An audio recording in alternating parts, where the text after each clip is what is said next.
¿sí? No quiero que, a veces también doy ejemplos y tal, pues no quiero que se malinterprete nada y por favor les pido que no graben la sesión, ¿ok? Y si por alguna razón me entero que se ha hecho eso, evidentemente sin mi autorización, eh, yo informaré evidentemente a la facultad y procederé como corresponde. No quiero con esto decir pues que soy un tanto especial o algo, pero me gusta por lo menos que, digamos, si voy a dar una clase, me gusta sentirme en libertad de poder comentar, opinar sobre varios aspectos y a veces estas cosas también pueden trascender, malinterpretarse y no me gusta. ¿Ok? Entonces les pido mucho respeto y por otra parte que yo ya estoy, ¿qué hora es? Son 7:20 y no puedo estar tampoco aceptando pues eh, a todos a estas horas y te doy espero más que me tengo que han pasado 20 minutos para por lo menos hacer un poco de todo. Yo entiendo que han cambiado la modalidad de presencialidad virtual, pero de todas maneras sí, pues les pediría un tanto más de atención, de gentileza para ingresar, porque no sé si estuvieron todos en el seminario de Jordi Ferrer, pero es que no se puede escuchar tranquilo, uno no puede disfrutarse, a cada rato están entrando, prácticamente no han dejado de entrar en cada minuto. Y la verdad que distrae mucho y fastidia. Entonces, me gustaría mucho tener la apertura de decir, bueno, lo acepto a todos, tal, pero y por otra parte, a veces también los delegados gentilmente se ofrecen, si no, profesor, yo lo voy a hacer, pero tampoco es para que los delegados asuman esta labor que no les corresponde. Pero yo agradezco mucho también esa gentil atención que tienen conmigo, para eso me le apoyo, doctor, pero eso no quiere decir que estemos al servicio. Yo, por otra parte, entiendo que hay dificultades y tal, ¿no? Intentaré, por tanto, ser un tanto comprensivo, pero compréndanme también que llevar en las sesiones es bastante complicado. O sea, cada rato están que entren, saben que improvisar. Y puede estar justificado en algunas ocasiones, en otras no. Pero yo como sé cuál es cuál, entonces me distrae, me hace perder el tiempo también. Y sí, ¿no? Entonces es bien fastidioso, la verdad, bien fastidioso. Les pido dos cosas. Primero, no graben porque quiero sentirme en la libertad de poder hacer ejemplos, partiendo de casos reales. No quiero que nada se malinterprete, así que les pido eso por favor, ¿sí? Eh, lo otro es, respecto al sustitutorio, ya se han compartido las calificaciones. Miren, han habido muchas observaciones por los dos alumnos. En verdad, miren, preocúpense, yo les digo, por seguir las clases, no vamos a terminar, por decirlo, yo se les prometo y se los garantizo. Ya en alguna situación excepcional haremos una recuperación. De momento no lo veo, ¿sí? Vamos a terminar. Pero, por ejemplo, el sustitutorio de la otra vez no estaba programado. Entonces, si ustedes también quieren procurar avanzar con las sesiones, entonces ayuden en ese aspecto, ¿sí? Por otra parte, en la suspensión, se tienen que ser hechas las clases virtuales, pero voy a procurar que se cumpla con todo así. Preciso además que el tema de prueba y de impugnación forma parte del derecho procesal penal 2. Ujú. Puede ser que tal vez desarrollemos algo muy sintético de prueba y de apelación, pero eso forma parte del derecho procesal penal 2. ¿Ok? Cuando sientas en ese otro aspecto tranquilos. Por otra parte, respecto a las fechas de las evaluaciones, la PC3, la exposición, sé que las fechas están ya pasadas, hay cierta incertidumbre, ahora estoy coordinando también todo eso, ayer ya terminé de establecer las pautas y las bases, entonces esta noche ya digamos, ya se diagramó personalmente mejor, lo estamos enviando ahora como una persona para que lo haga en un formato mucho más amigable, pero el documento Word lo voy a convertir a PDF y se lo voy a compartir. Entonces, lo que sí les garantizo es que no voy a decir la siguiente semana está la evaluación. No, no. Por lo menos 2 semanas de anticipación, pues les dije que eso iba a, a, a, a practicarse, ¿no? Y también las exposiciones van a ser, ahí estamos, déjenme solamente esta noche, porque ya tengo toda la estructura, entonces se los voy a compartir hoy en la noche para que estemos tranquilos y no haya ningún tipo de preocupación. Yo sé que la preocupación es fundada, pero todo lo que ha venido pasando, todo lo que viene sucediendo, un tanto también escapa a mis manos. Hoy también lo que está pasando, la vectorización escapa a nuestras manos, pero intentamos también hacer todo lo posible, ¿sí? ¿Por qué han venido jefes de práctica para la evaluación oral? Ahí te dice, ¿por qué es oral? Bueno, pues porque es la manera tal vez un tanto más sencilla de evaluarles y además que con eso ya no están en en la, en la decisión si es verdadero o falso y te puedes equivocar, sino es que procuramos en esta segunda oportunidad que ustedes puedan explayarse hablando de tal manera que más allá de contestar verdadero o falso, queremos ver si el estudiante sabe y conoce el tema. Entonces, frente a ello, es que hacemos esas preguntas, que a uno no les guste, pues no quieren que esté mal. Pero, es más, ya hicimos lo por escrito, lo hicimos por verbal, de manera oral y se quejan. Entonces, hay que tener en cuenta eso también, un poquito más de comprensión por algunos de sus compañeros, etcétera. Entonces, en principio la mayoría salió bien, ¿ok? Finalmente, si hay alguna otra cuestión que tratar, yo voy a estar atento, ¿sí? Pero me gustaría también que en cierta manera me la digan a mí, de tal manera que también pueda contestar directamente, ¿sí? Si hay alguna cosa pendiente o algo, me lo avisan, o si no, al final de la sesión nos quedamos un rato y conversamos, pero en definitiva ya, yo creo que ya todo está casi terminado, entonces hoy por la noche estamos compartiendo la información de cuándo va a ser la PC3, cuándo va a ser la exposición, y las simulaciones están un tantito justos de tiempo, eh, pero creo que las sesiones de preparación los vamos a hacer en un momento en el que lo podamos todos, ¿sí? Eh, Vamos a cumplir con el sílabus, el tema de prueba y impugnación corresponde al año que viene, pero vamos a desarrollar por lo menos algo introductorio, ¿ok? Bien, entonces, si no hay alguna otra cuestión, chicos, en verdad me gustaría empezar y lo que más también procuro ahora es avanzar, pues a tratar el tema poco antes, ¿no? Si hay alguna cuestión, por favor, levanten la mano, no hay ningún motivo. Ok. Bien, nosotros nos hemos centrado, me parece que nos quedamos si alguien me ayuda también, porque en la clase de ayer hemos hecho una suerte de repaso y terminamos toda la fase de investigación. Entonces, podríamos hacer eso.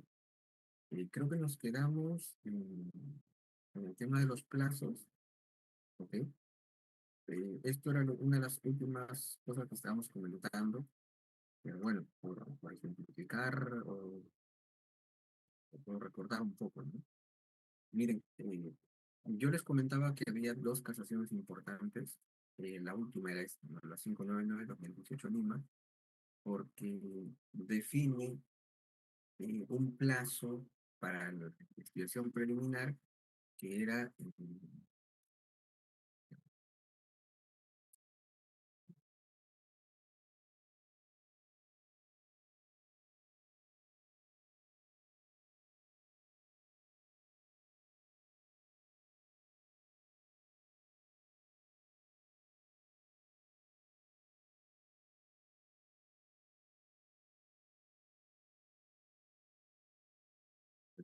no, estoy aceptando los últimos estudiantes.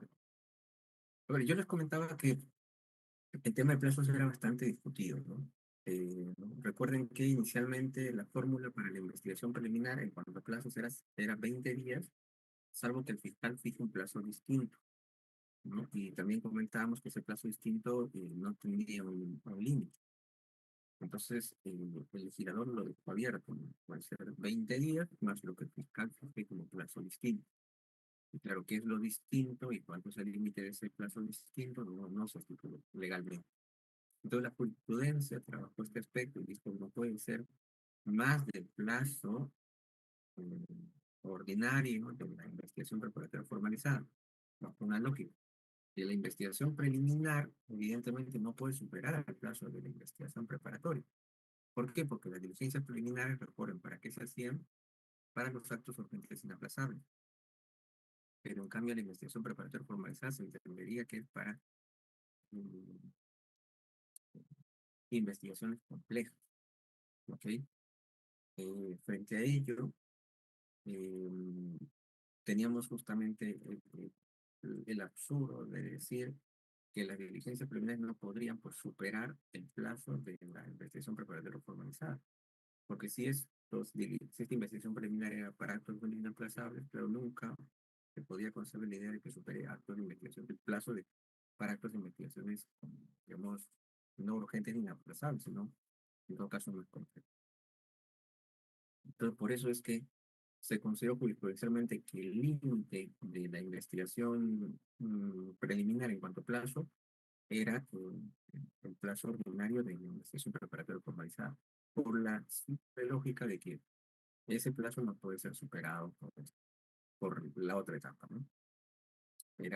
Sería absurdo, puede decir que la investigación preliminar dura más tiempo que la investigación preparatoria, ¿no? Por eso el límite era ese.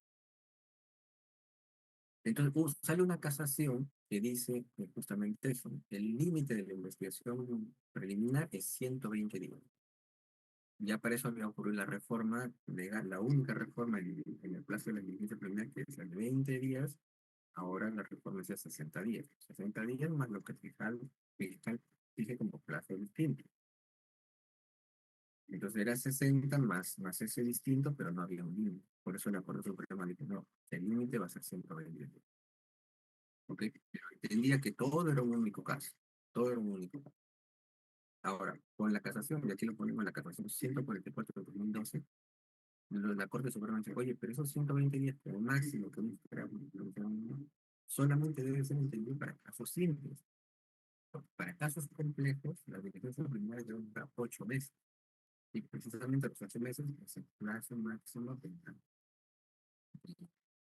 digamos, de la etapa de iniciación preparatoria para ese plazo ordinario. Porque luego se puede prorrogar el plazo ordinario. Por caso cifra como entonces, el plazo de diligencias preliminares no podría superar el plazo de la investigación preparatoria formalizada. Pero hasta ese entonces, con la capacidad 144 de 2012, solamente les doy el plazo de investigaciones simples y el plazo de investigaciones complejas. En función de eso se determina el mal. Ahora, ¿qué pasó? Eh, Más adelante se publica la ley 30.077, que es la ley de crimen organizado. Y bajo esa ley se hicieron reformas al Código Procesal en distintas partes. Y una de esas reformas justamente fue el tema del plazo, pero de la investigación preparatoria formalizada, no de la investigación criminal. ¿Y qué es lo que creó con la ley? ¿Qué es lo que se creó con la ley de crimen organizado? Un plazo de 36 meses. Es decir, para la investigación preparatoria formalizada, y esto es estrictamente legal, el legislador dijo, para casos simples 120, para casos complejos 8 meses. Y ahora que está apareciendo para crimen organizado, 36 meses de investigación preparatoria formalizada. ¿Ok? Entonces ahí se presenta este caso, que origina la casación 599/2018. ¿Qué pasó en este caso? Varias cosas. Lo primero, es mi compañero que está acá, creo que eso. Ok. Lo primero que ocurrió es que otro, ¿no?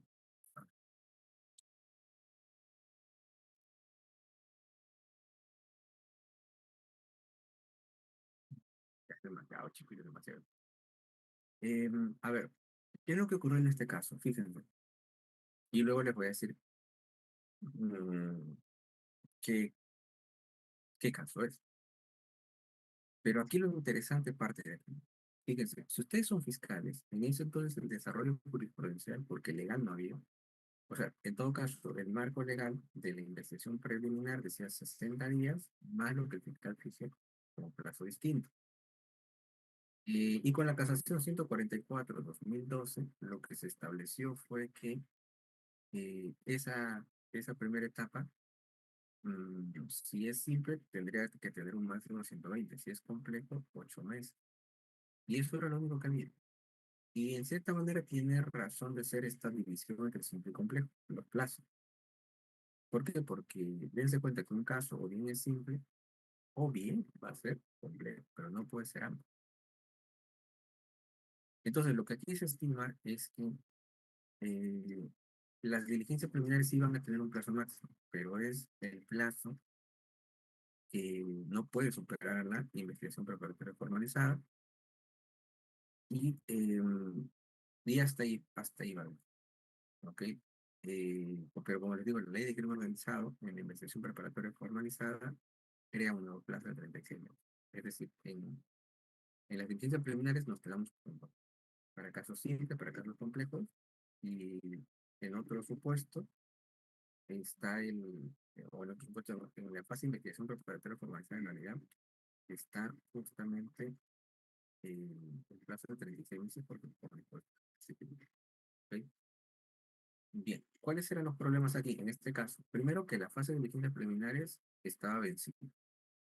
¿Por qué es importante esto? Porque, fíjense, uno puede pedir ampliación del plazo de las diligencias preliminares, sí puede hacerlo, pero estaba, por decirlo así, cuestionado. ¿Qué implica esto? Que en realidad, para ese entonces, lo único que se había pronunciado en la Corte Suprema era que las diligencias preliminares solamente tenían dos plazos, el simple y el complejo. Pero este era un caso mucho más complejo, que era el caso de los cuellos verdes. Entonces, eh, la fiscalía necesita más tiempo para investigar. Porque cuál es su realidad. Su realidad es que hasta donde yo me acuerdo de mucho, 2 o 3 actos de investigación. Era un caso de laborativo. Y las dos investigaciones creo que fueron tomar una declaración y hacer un metraje de un espacio, de terreno, y ya está. Eso. Entonces, claro, pasan los 8 meses, ¿sí? Es decir, recuerden, son 70 días más lo que está diciendo con plazo distinto, ¿no? Antes de eh, superar, digamos, el plazo de la investigación eh, preparatoria formalizada. Entonces, hasta el momento todo se divide entre simple y complejo, nada más simple y complejo. Pero, de acuerdo a la ley de crimen organizado, la investigación preparatoria va a tener un plazo de 36 meses. Entonces, la regulación argentina, pero la regulación de esto trasciende y ahí se genera el caso peruano. ¿En qué sentido? Fíjense. Como la ley 30.097 dice, nos creamos un plazo para la investigación preparatoria formalizada de 36 meses. 36 meses. ¿Ok? Pero antes de eso, intenta aplicar aquí esta regla. La fiscalía se dispone de la diligencia preliminar de 36 meses. Eh, y esa es la regla que establece.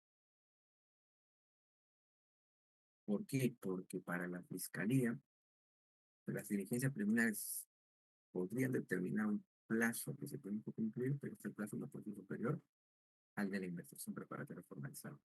Y como ya en la investigación preparatoria formalizada, un cambio legislativo permitió la incorporación del artículo, bueno, pues que establece los 36 meses, bueno, ahora la Corte Suprema tiene que cumplir, no al revés. Eh, ¿Qué dijo la Fiscalía en la audiencia oral antes de emitir la casación?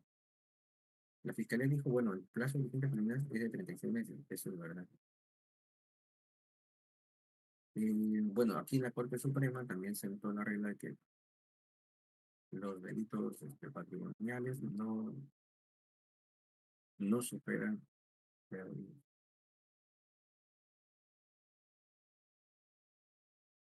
hasta entonces para casos simples y complejos.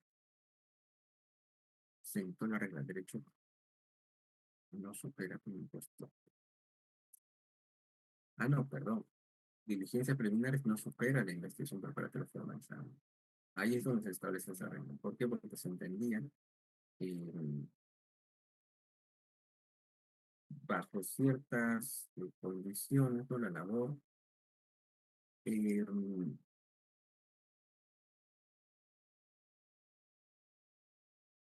a ver, ¿cómo podemos decir esto? Mm,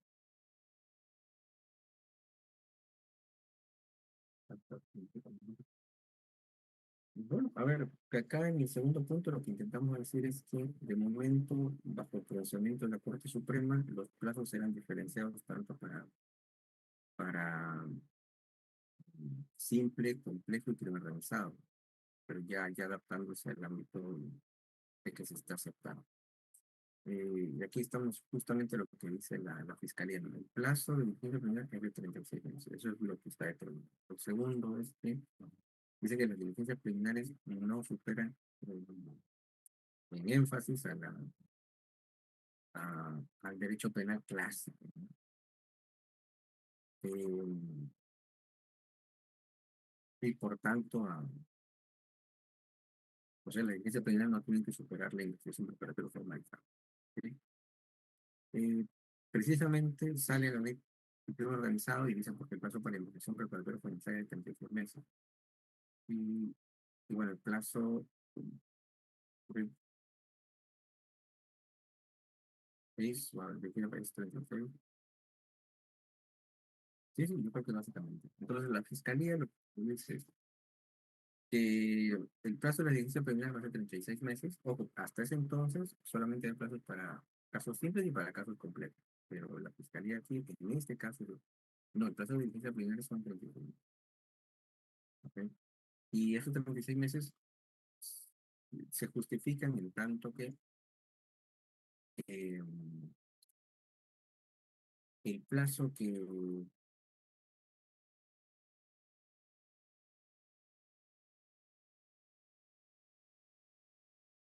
mm, a ver, pues, también lo vamos a ver ahora, bueno, pues, pero la jurisprudencia en su momento solamente había sentado, como les digo, pues, los plazos para casos simples, para casos complejos, para que no, eso no había ni legal, ni pues, solamente se había creado algo. Eh, pero cuando la ley de crimen organizado crea el plazo para la investigación preparatoria formalizada, ahí sí que hay una suerte de impulso, ¿no? Porque las diligencias preliminares ahora también iban a realizarse por 36 meses, aunque fue no realizado. ¿Sí? Ahora, ¿qué es lo que dijo la defensa? La defensa parte de cosas obvias, ¿no? Muy entendible, no puede ver. Pero, vamos,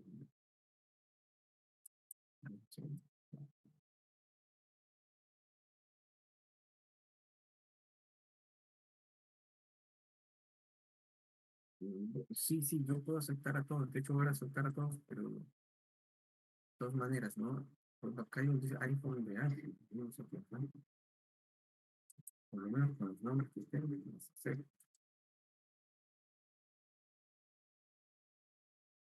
La otra cosa, como les digo, pues un tanto que interrumpe esta cosa, chicos, no, que estoy escribiendo también, por ejemplo, estoy intentando grabar esto, ¿sí? Estoy poniendo, a ver quién es Ángeles, ¿no? Hola Ángeles, o tal vez no es.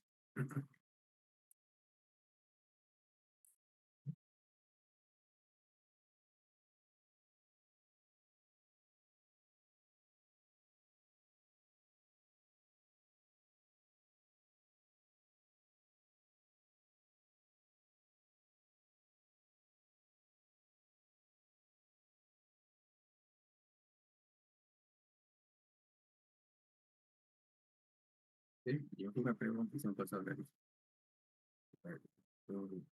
¿quién es Ángeles? Ángeles, ¿estás? Ángeles.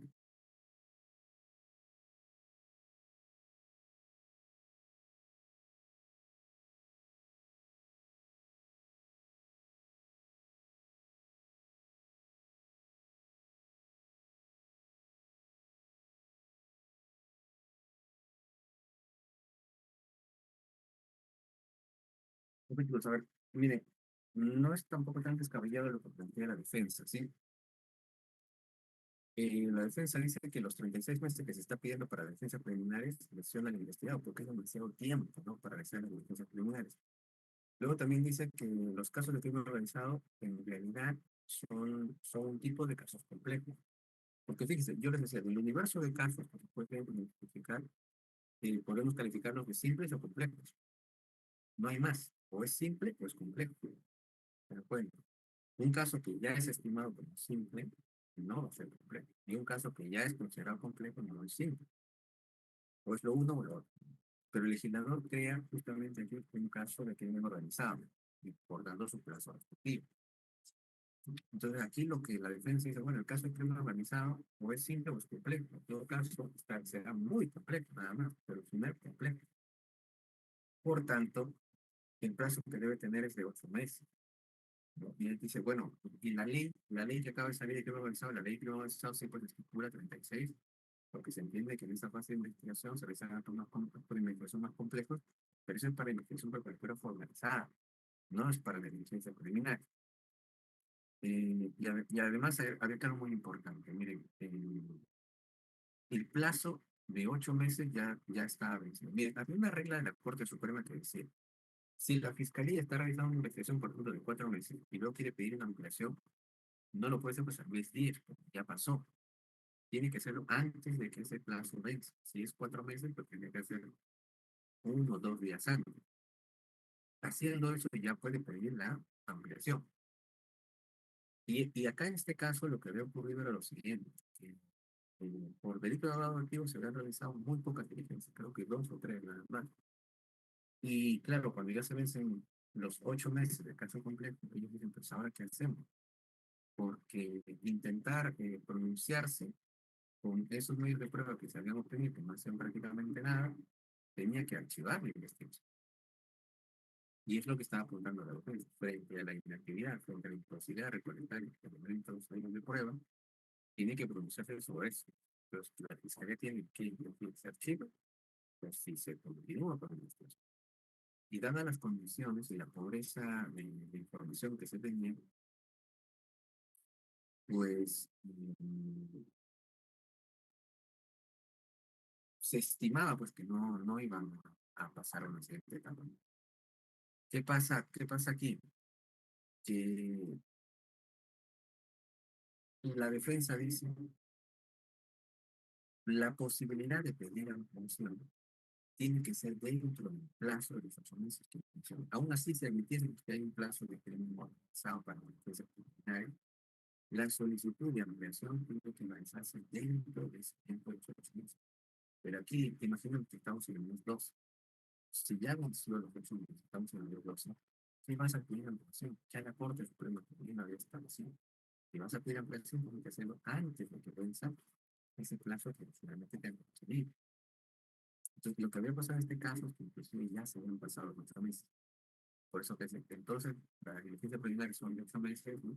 Y el plazo de 8 meses está vencido. O sea, ya pasó los 8 meses y claro, no hay problema. Okay.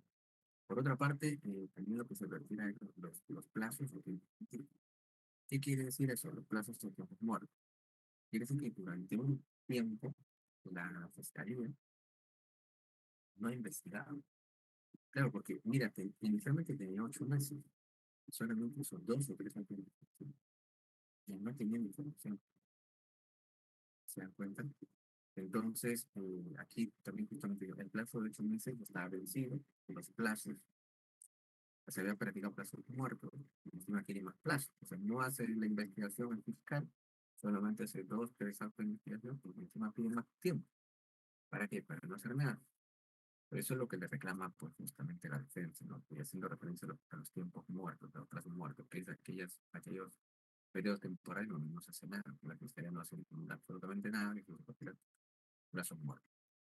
Y por último, decía, 36 meses no es justificable para realizar actos de conducta inaplazable, ¿no? Lo que se tiene que hacer es, eh, en todo caso, si van a emplear algo, pues tendrá que ser en investigación preparatoria formalizada, ¿no? Pero en las diligencias preliminares no es así. 36 meses, claro, no es justificable para nadie. Es decir, estás investigado preliminarmente, pues no tiene mucho sentido, ¿no? Si eso es para que es inaplazable, no, los 36 meses van a estar predispuestos a esa argumentación.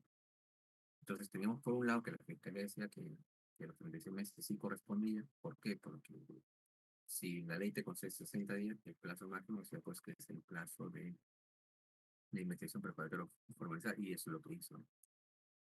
Eh, pero bueno, ahí se genera una suerte de discusión. ¿Qué es lo que dice la Corte Suprema? La Corte Suprema sí son 36 meses el plazo, porque las diligencias preliminares no superan el plazo de la investigación preparatoria formalizada.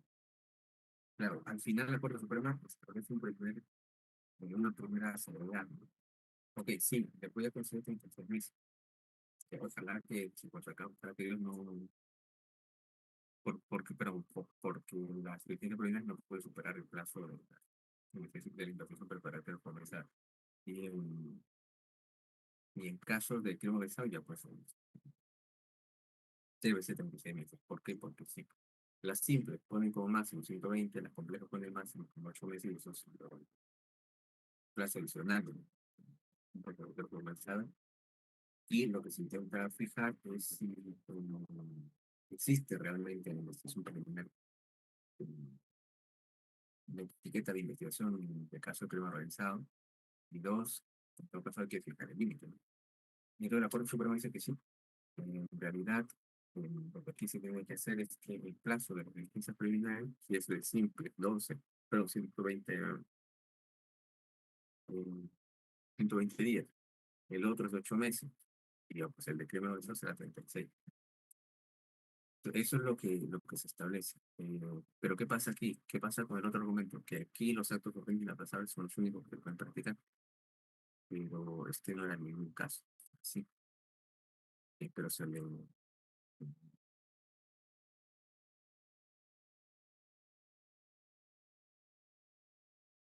Bueno, el legislador, claro, lo centró los actos de ofensa inaplazables en la diligencia preliminar, pero con esta casación lo que vemos es que la respuesta le dice, da igual, da igual. Los actos de ofensa inaplazables se pueden realizar tanto en diligencia preliminar como en investigación preparatoria formalizada. Y la pregunta, ¿pero por qué? ¿No? En concreto, lo que podemos decir es que eh,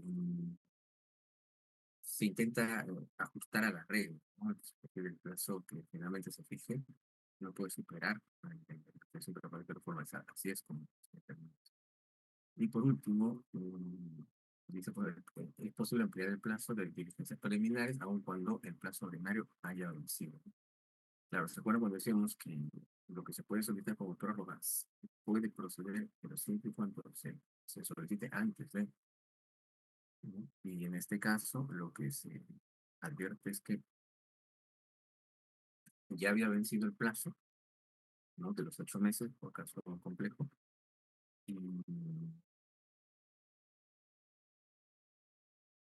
y bueno, aún seguía siendo investigado. Y ahora con esta casación que concede la ampliación por los 7 días, no hay ningún problema. Y luego el plazo de vigencia preliminar es en caso de crimen organizado, bueno, pues tenemos 60 días, ¿no? Hasta 36 máximo. Porque creo que acá hay, este, a ver, alguna. Miren, ¿por qué decidió esto la Corte Suprema? ¿Por qué decidió esto la Corte Suprema? Mm, dense cuenta que si las objeciones iban a... Es muy, muy extenso el tiempo, 36 meses para que el tipo de objeción inaplazable. Ya acá lo está diciendo, los otros organismos inaplazables da igual no se practica.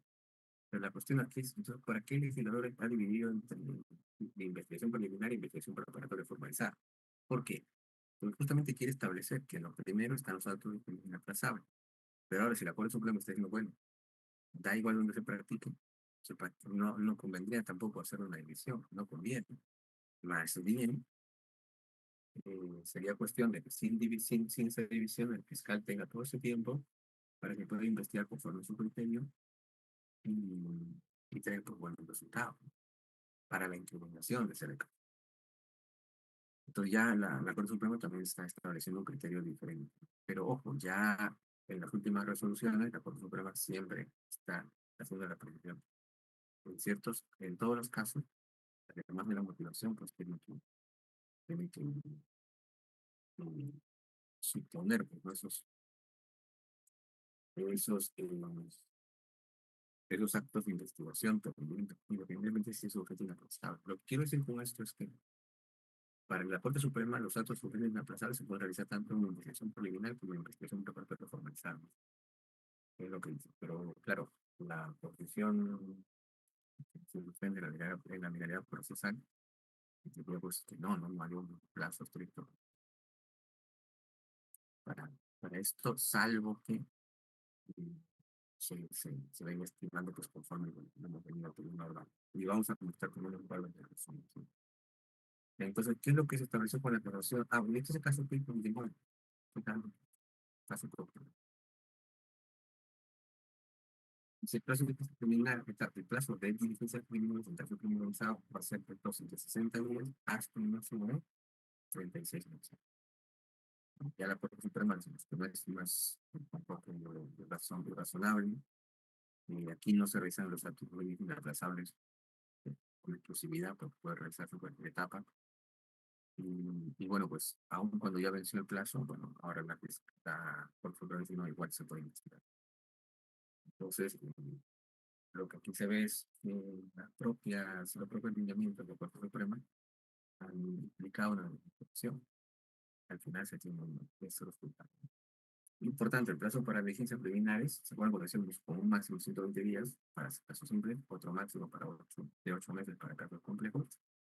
En los casos de crimen organizado, ahora un tercer plazo son de 60 días a 36 meses. Okay. Ahora, si uno quiere decir pues, cómo era esto, bueno, cambiamos el código. Diligencias preliminares, actos objetos inaplazables, son 60 días más un plazo distinto que para fijar el plazo.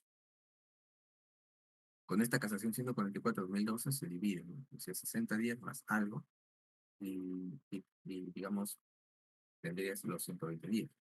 Pero si fuese un caso complejo, dice, bueno, no lo creo complejo, sino que tomo estos 8 meses, ¿no? Y también los cambio.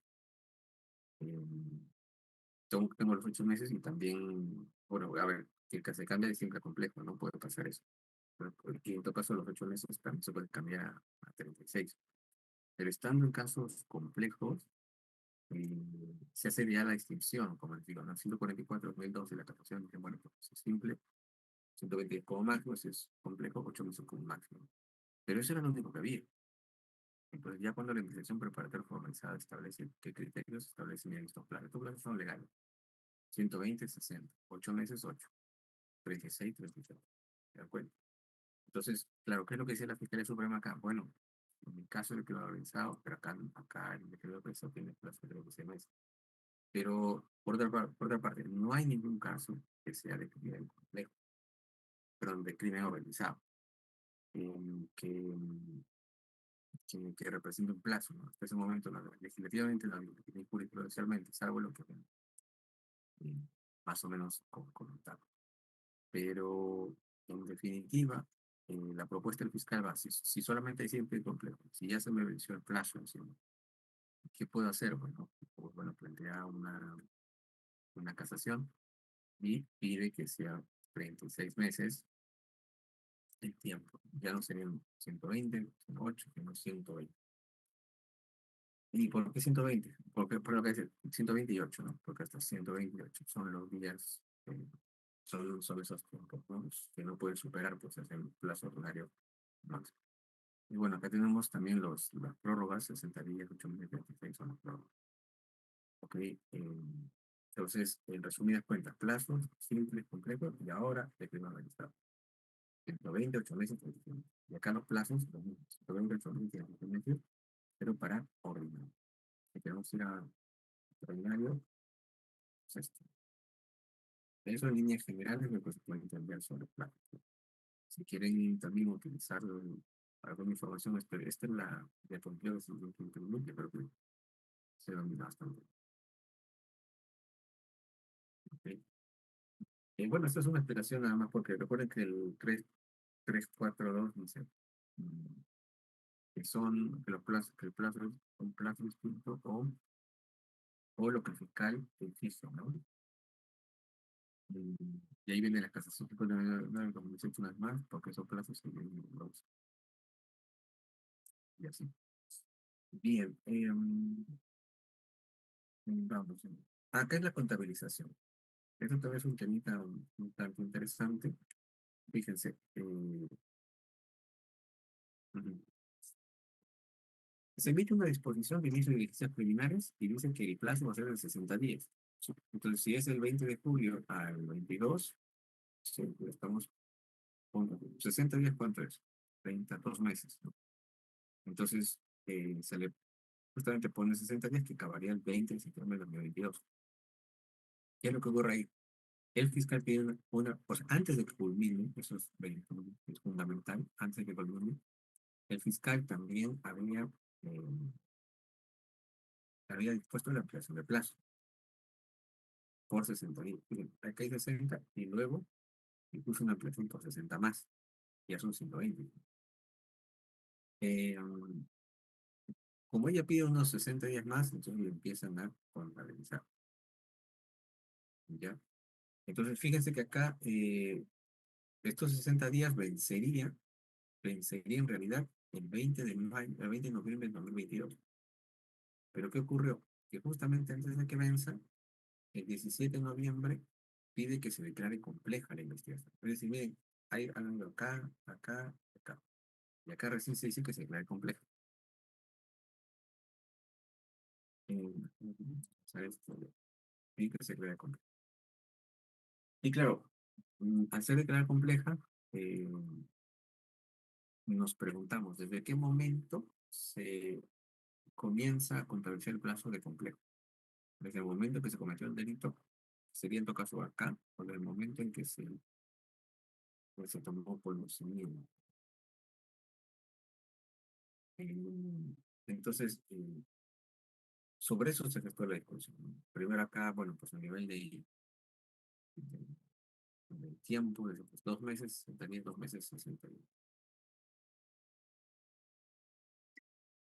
Entonces, fíjense acá, en este periodo, de aquí hasta el rojito, del punto azul hasta el rojito, decíamos pues que es un caso simple que cumplió el plazo máximo de 120 días, que son 4 meses. ¿Ok? Pero claro, si acá está 2 meses y 2 meses, en todos estos periodos, son 4 meses. Y al ser declarado complejo, recuerden que ya son 8 meses. Entonces tienen que justificar qué hacen personas de 8 meses. Eh, y al final lo que la Corte Suprema establece, mira, si has tomado 4 meses, porque en el caso en concreto lo que se decía era esto, desde el 17 de noviembre en adelante, como acabo de declararlo complejo, pues la ley me da 8 meses. Y la pregunta es, ¿qué pasa con todo lo demás? No sé, porque la ley y la ley. Sí, pues, y aquí en este momento voy a ir a 8 meses. Pero ahí la Corte Suprema le corrige. Y dice, no, no, los principios, pues eso, implican todo el tiempo, ¿no?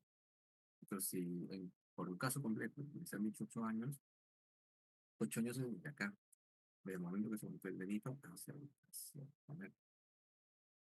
pero lo que perdimos acá es que hubieron dos ampliaciones de plazo, uno de los menores, por conclusión que para probablemente fallecido, y frente a todo ello, solo acumularon 4 meses. Lo único que les quedaba era otros 4 meses más. Y no es como la fiscalía estaba planteando que a partir de acá son 8 meses, no, sino que en realidad, si acá han pasado 4 meses, bueno, pues acá han pasado otros 4 meses. Y es lo único que puede pedir. No puede pedir a partir de acá 8 meses, sino todo. Eso es lo que se aclara en la apelación 44-2023 Piura. Y algunos fiscales lo hacían así. Declaro complejo a partir de este momento en adelante contabilizo los 8 meses. No, tienes que contabilizar desde el inicio, desde que antes que declarar completo. Lo mismo puede pasar por crimen organizado. Tengo un caso complejo y lo quiero constituir como crimen organizado. Quiero, a partir de ese momento quiero pedir 36 meses. No, no, ya corrido tiempo. Ese tiempo ya se tiene que contabilizar. Ok, acá vamos con las actividades del, del Ministerio Público. Es decir, imagínense, la Fiscalía ya ha hecho toda la investigación en torno a los delitos ya culminados. ¿Qué opciones tienen este, luego de haber culminado la diligencia criminal? ¿Qué opciones? Nosotros hemos visto dos, el archivo y hemos visto la formalización. ¿Ok? Hay dos personas aparentemente.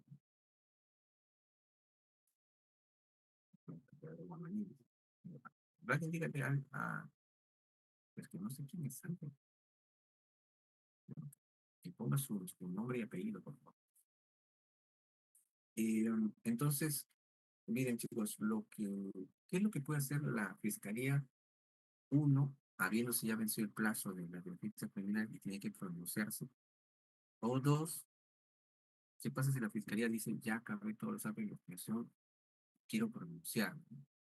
Tiene estas opciones, estas seis, estas seis.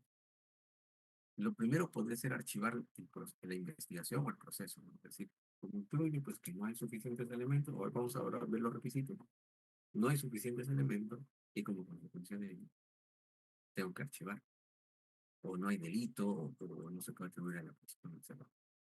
Luego, la reserva de la investigación. Esto es un caso, es un tema curioso porque, fíjense, empezaría yo explicando los efectos, ¿no? La reserva, ¿qué implica?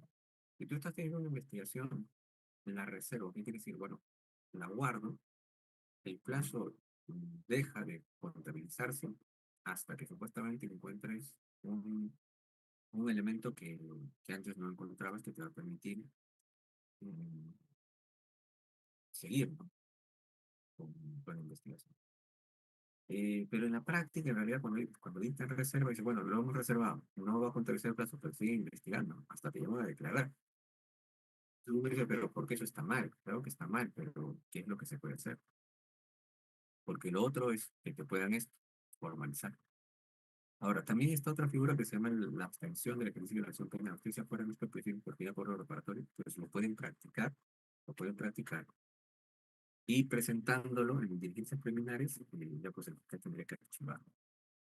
La disposición de formalización y continuación de la investigación preparatoria no es otra cosa que la posición que asume el fiscal frente a lo que ya puede investigar en la investigación preliminar y decir si hay elementos que consideran que se cometió un delito, necesito seguir investigando. Y por eso formaliza. Luego también vamos a ver la acusación directa. Fíjense, en concreto, si estás en diligencia preliminar, porque ahorita estamos hablando sobre diligencia preliminar, si estás en diligencia preliminar, logras reunir todo el material o una buena cantidad de material incriminatorio, por decirlo así, entonces el fiscal haría mal, porque estamos en diligencia preliminar, ¿no? Haría mal en formalizar para ir a la siguiente etapa, de frente que acuse. Por eso se llama la acusación directa, porque estando en diligencias preliminares, advierte pues que ya encontró todos los materiales, ¿no? Para sostener una pretensión de condena, y como consecuencia de eso, eh, presenta la acusación directa, ¿no? Presenta la acusación directa. ¿Y esto qué quiere decir? Que nos vamos directamente a la etapa intermedia. Ya no hacemos investigación preparatoria formalizada. Uno dirá, ¿para qué? Si ya tienes todo. Ese es el problema que muchas veces ocurre, ¿no? Por ejemplo, en las diligencias preliminares, yo les pongo este ejemplo. Lo vi, creo que en Comas ocurrió esto.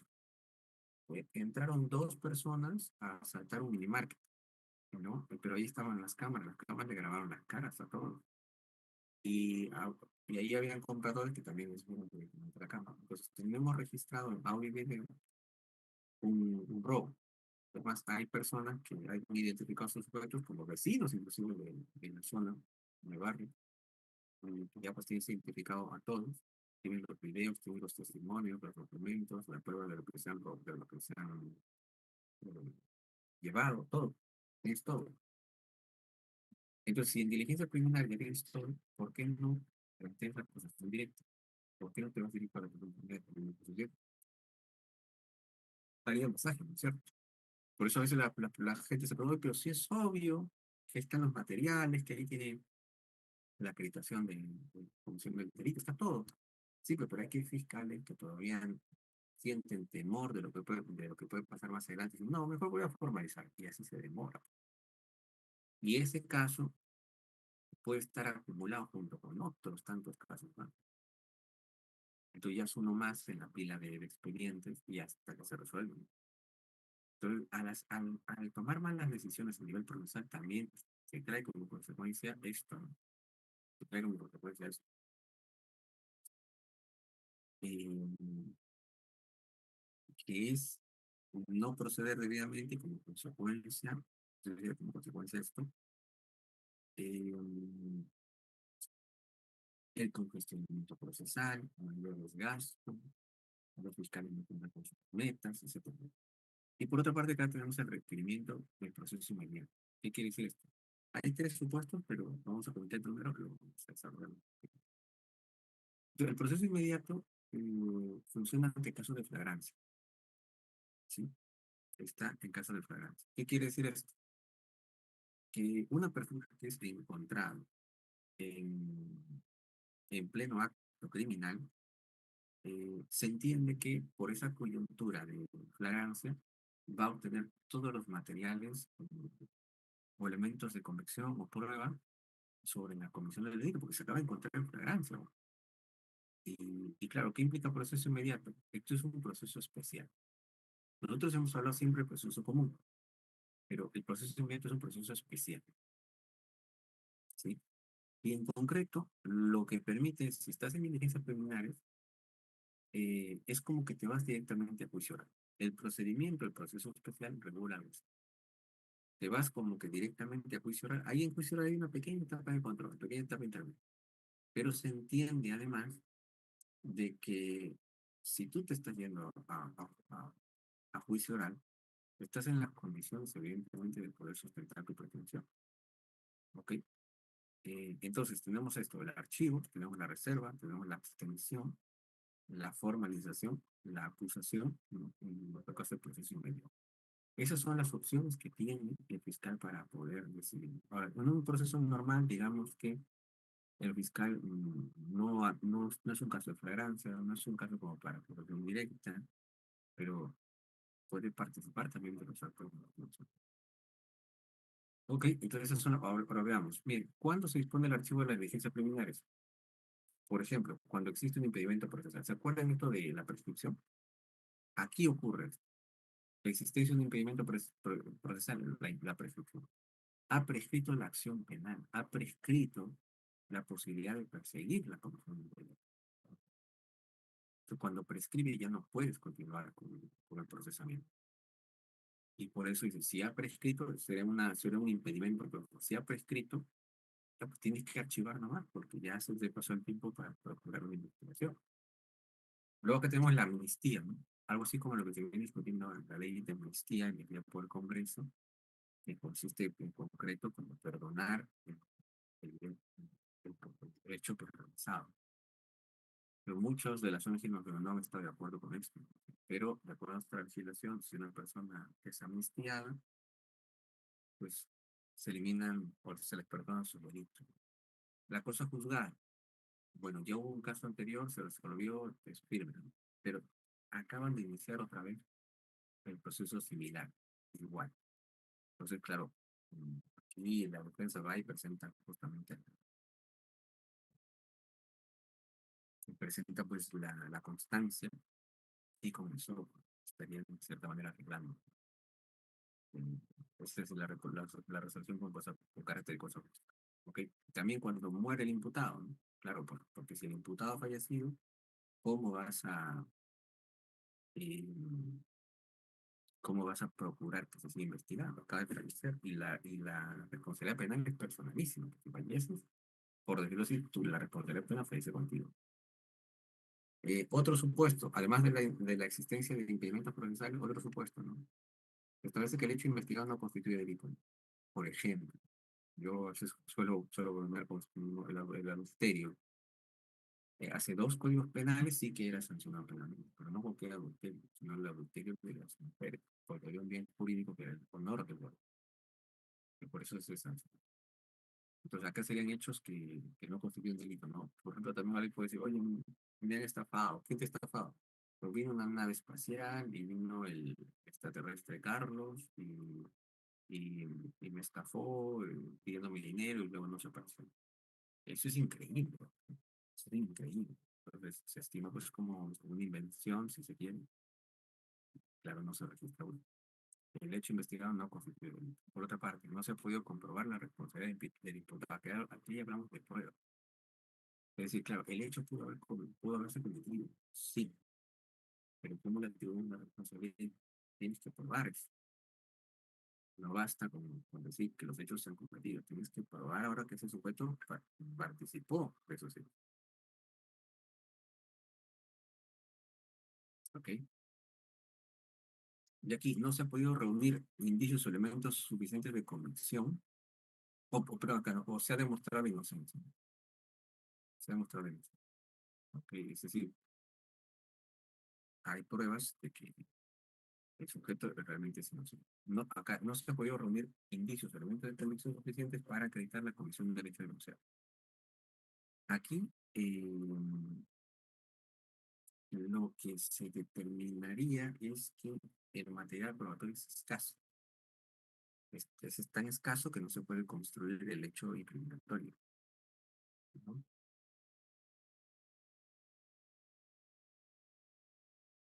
O en todo caso, el material probatorio que se tiene no es suficiente, ¿no?, para vincular al sujeto con el hecho de...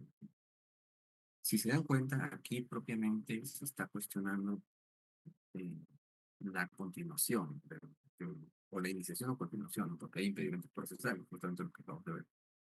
Por otra parte, el hecho no constituye delito, en todo caso la responsabilidad del imputado, eh, tiene que haberse demostrado desde luego, y ahí tiene que haber elementos de prueba que justifiquen ello. El término es sencillo, si se acabó las diligencias preliminares y si no se está continuando es porque alguno de estos supuestos se ha manifestado. ¿Ok? Luego está la reserva de investigación, yo les comentaba, ¿no? Aquí, en concreto, es como decir, yo la investigación la reservo, me la guardo para que no surta efectos en cuanto a tiempo y luego cuando ya encuentre nuevo material, pues reabro la investigación. ¿Sí? Eh, el código procesal el anterior establecía este supuesto. El nuevo código se ha quedado con este nada más, el requisito de procedibilidad. ¿Se acuerdan ustedes cuando hablábamos de omisión asistencia familiar? Eh, yo ponía el ejemplo, ¿no? Una pareja que tiene un hijo acuerda voluntariamente separarse. Ellos acuerdan separarse. Y claro, el papá y ella llegan a un acuerdo diciendo, bueno, yo voy a depositar 500 soles mensuales. Y lo hace los 3 primeros meses, pero los 3 últimos no lo hace. Entonces la señora dice, ya me cansé. Debes 3 meses, voy a ir a denunciar terminalmente por omisión de familia familiar. ¿Procedería? No. ¿Por qué? Porque es necesario que haya, un pronunciamiento del órgano civil, ¿no?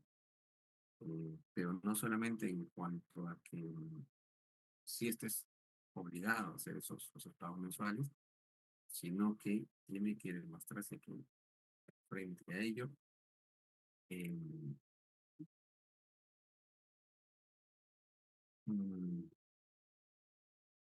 41 no pague, ¿no? Es decir, la ley establece, tiene que, eh, tiene primero que el juez civil haber determinado si existe tal obligación. Y en un segundo término, el juez tiene que decir, pues claro, el monto de lo que se tiene que pagar, ¿no? Porque ya al momento de denunciar, justamente, mira, pues ha dejado de pagar 3 por meses, ¿no? Eso es lo que tiene que buscar. Entonces, visto así, frente a aquellos casos de supuesto donde hay requisito de posibilidad, pues procedería en la reserva, ¿no? Y esto, bueno, es técnicamente ininvestigable, ¿no? Esto fue del anterior código. se logra acreditar la existencia del hecho delictivo, pero no la identidad de su autor. Se centraron tanto en una parte que no se puede identificar al autor. Es importante tener claro que es el autor, porque sin autor no puedes investigar. ¿A quién vas a investigar? Es importante tener algo. Bueno, sí. Luego tenemos la abstención, ¿no? Que ya les expliqué como la última vez, principio de oportunidad, acuerdo reparatorio. En torno a eso gira la abstención. Ya no voy a promover el ejercicio de la acción penal, sino que estoy actuando si se quiere un poquito al margen, ¿no? En caso de formalizar la investigación, bien, tiene que haber indicio revelador, que es prueba. Tiene que haber prueba que permita justificar en un grado de probabilidad que se ha cometido el delito. Por otra parte, tenemos la individualización del presunto autor. Mira, en diligencias preliminares puede que no hayas identificado al autor. Aquí sí tienes que tener identificado. Tienes que saber quién es. Porque en torno a los hechos y la persona, sobre eso se va a investigar. Si no, la acción penal no debe haber prescrito, lo hemos visto ya. Ausencia de causas de extinción de la acción. También lo hemos visto, la amnistía, la muerte del imputado. Todo. Luego tenemos la acusación directa y el proceso inmediato. Recuerden que la acusación directa, lo que les comentaba, dice, el fiscal, si considera que las diligencias actuadas preliminarmente establecen suficientemente la realidad del delito y la intervención del imputado en su comisión, podrá formular mejor. Si ya tienes todo, puedes formular ahora. Y por otro lado, el proceso inmediato, ¿no? El proceso inmediato también es un proceso que busca ser ágil y severo. Y en todo caso, aquí se está fijando lo siguiente: ¿no? El imputado ha sido sorprendido, detenido en flagrante delito. Claro, si lo atrapas en flagrancia, quiere decir que el contexto delictivo y los materiales y tal, respecto de cada delito, podría justificar esa condena. Mm, ujú. Aquí, bueno, con ese el imputado ha confesado la comisión del delito. Esto no me hace recordar un caso en el que eran dos, el papá conducía y el hijo hacía de copiloto. El chico también quería aprender a manejar. El punto es que le chocan y lo que hace el papá es, bueno, lo que comentan, y el papá dice, no, bueno, es mi hijo, yo no quiero que sufra, además es joven, además yo ya viví, él no. Entonces el papá se echa, el papá dice, yo he sido, es un carro y tal, y yo recuerdo que no. Eh, pero en ciertos casos tampoco es necesario, ¿no? Ahora, claro, en esa confesión, lo que sí se estima es que dicha confesión sea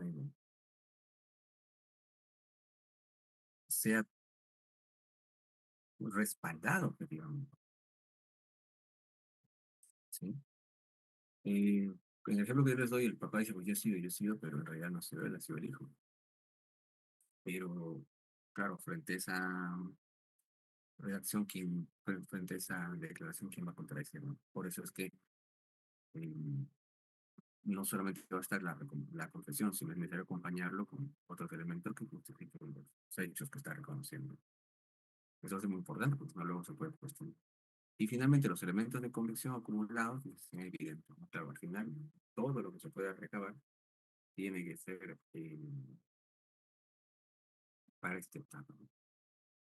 Ok, entonces la acusación directa, estamos en diligencias preliminares, tenemos todos los materiales, vamos a la etapa intermedia con la acusación. En caso de proceso inmediato, el proceso común no lo vamos a continuar. Tenemos otro proceso, ¿sí? Otro proceso. Que es un proceso especial de proceso inmediato, que actúa frente a casos de flagrancia, casos de confesión, ¿no? Yo siempre aconsejo que intenten obtener eh, intenten obtener los materiales probatorios con los que se va a respetar todo. Y finalmente los elementos de convicción, es decir, la actividad probatoria, que sea este, la actividad probatoria que al final represente un material probatorio pero contundente, ¿no? Para ir por el proceso inmediato. Entonces, frente a esas dos realidades, de acusación directa y proceso inmediato, fíjense, la policía muchas veces es criticada, ¿no? Y tanto la fiscalía también, porque la policía quiere actuar inmediato y la fiscalía o se demora, o teniendo todo esto ya, prefiere formalizar, ¿no? Cuando en realidad podría irse a acusación directa o en sus casos por proceso inmediato. Y claro, el proceso inmediato es bastante ágil. Hasta donde yo recuerdo, fuera de algunos plazos adicionales, el pronunciamiento debe darse en 48 horas, porque se entiende que si vas a atrapado en flagrancia, el material probatorio está allí, ¿no? Y cuando una persona, pues, recientemente pues, está manchado, la pistola está con sangre, la sangre, entonces podría justamente hacer eso. La pregunta es por qué en ciertos casos la fiscalía no acusa, no quiere hacer todo eso, pues bueno, a veces hay temor, ¿no? Porque qué pasa si yo hago el proceso inmediato y me equivoqué, entonces ya pierdo el caso, porque cuando he tenido que formalizarlo, pues, es lo que hace el juicio. Pero si corresponde, tiene que ir. Eso es importante.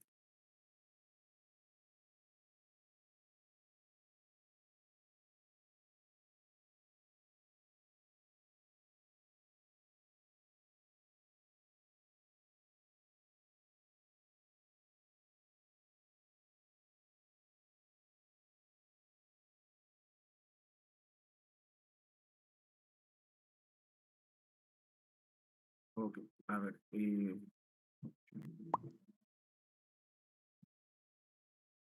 con esto estamos acabando esta parte. Ok, sí, Aime. Buenas noches, profesor. ¿Se me logra escuchar? Sí, sí, sí. Tengo una pregunta, o la formulo después. No, no, está bien, está bien. Genial. La diferencia entre la acusación directa, no diferencia, pero en cuanto al proceso inmediato, eh, el pedido, el requerimiento del fiscal lo hace y se va directamente a juicio oral. Pero, o sea, ¿en base a qué estaría acusando? O sea, igualmente no formula algún tipo de acusación, quizá, y esta acusación, pues, No, no, no se... no, no, no, no. Lo que pasa es que el proceso inmediato sigue un trámite distinto. El proceso inmediato es un proceso especial. Eh, Todo lo que hemos hablado hasta ahora es proceso común. Y en proceso común hablamos de acusación directa. Porque si estamos en diligencias preliminares, decimos acusamos directamente y la acusación se presenta ya para la etapa intermedia. Entonces, esa acusación en la etapa intermedia es controlada por el juez de investigación preparatoria, porque estamos en el proceso común. Pero en el proceso, hablar de proceso inmediato es hablar de otro proceso diferente. Ya no estamos en proceso común, es un proceso especial, es un proceso inmediato. Eh, yo lo que describiera lo siguiente, que si estás en diligencia preliminares, tú vas a realizar una audiencia para solicitar que se vaya a hacer proceso inmediato. Entonces, si te declaran fundada tu solicitud de irte a proceso inmediato, ¿qué implica el proceso inmediato? Es como irse directamente a juicio oral.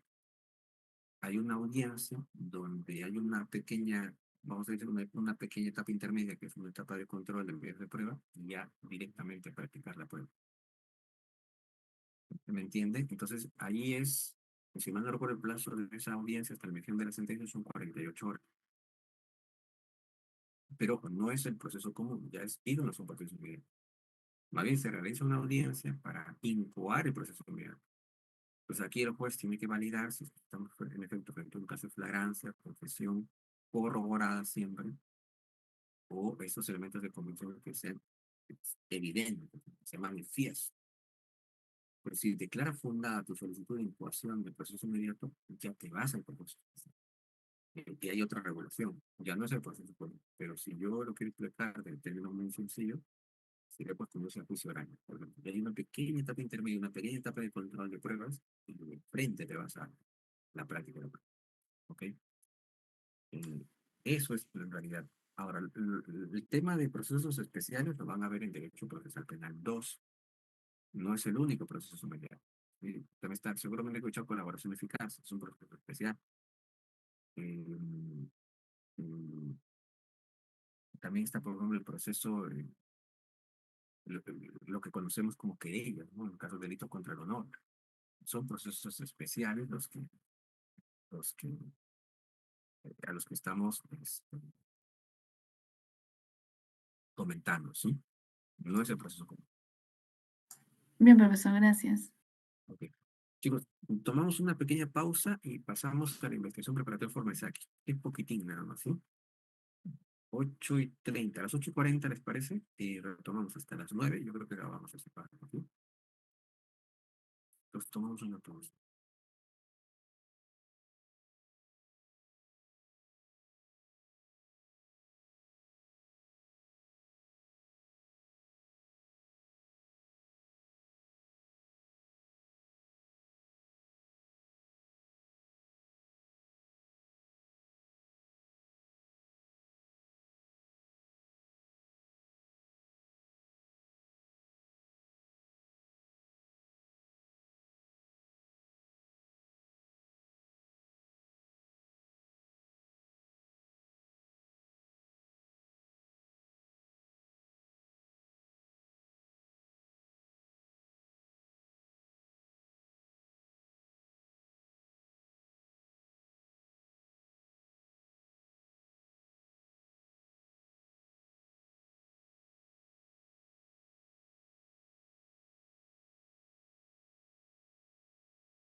caso, eh, ya hemos visto diligencias preliminares, el tema que tal vez más nos toma tiempo es explicar el tema de los plazos, pero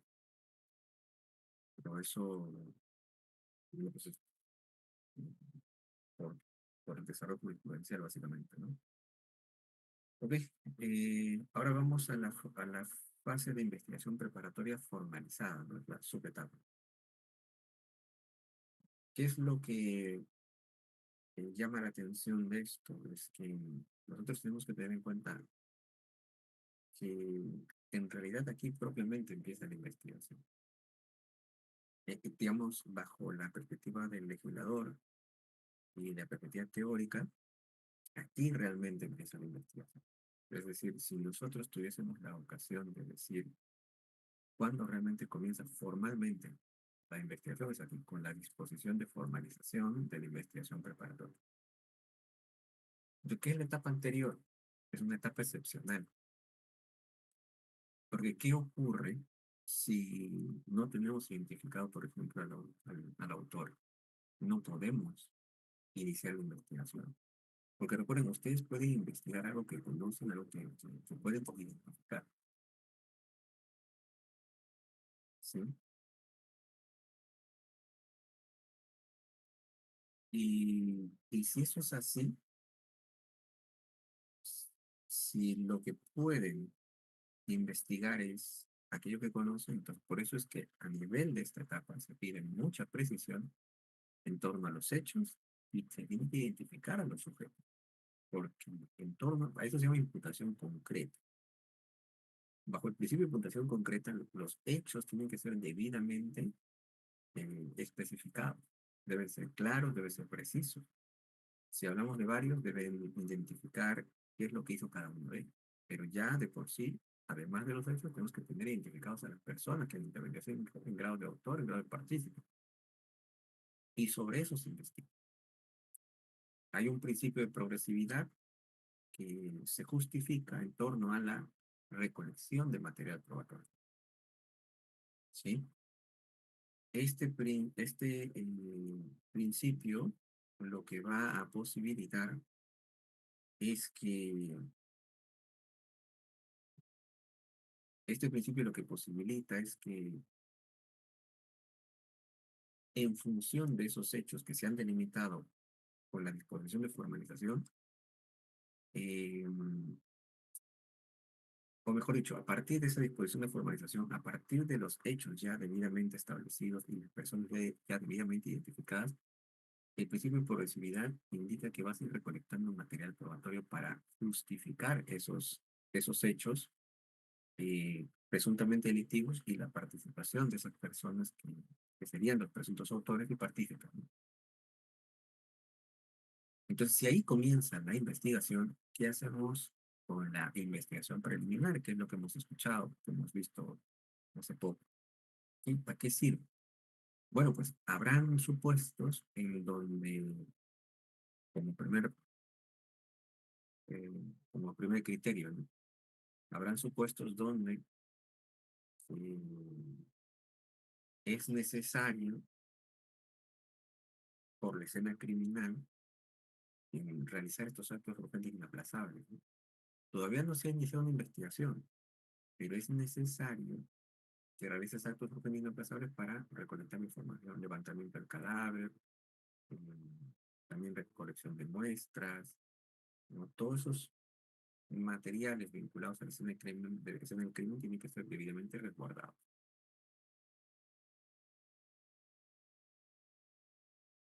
Eh,